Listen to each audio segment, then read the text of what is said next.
Ол пирогтың мен 2 порциясын алып жасаймын, сондықтан маған 600 грамм тазаланған асқабақ керек. Асқабақты осындай көлемде турап алдым мінекей. Одан бөлек маған жасыл алма керек.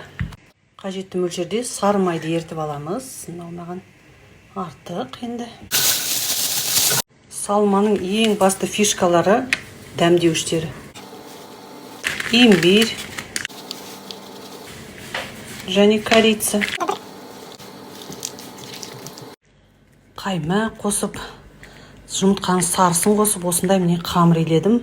Қамырын формаға салып алдым, енді салмасын салудамын. Пирог та дайын болды. Үстіне қанттың ұнтағын сеуіп шығамын. Қандай керемет. Бисмилля.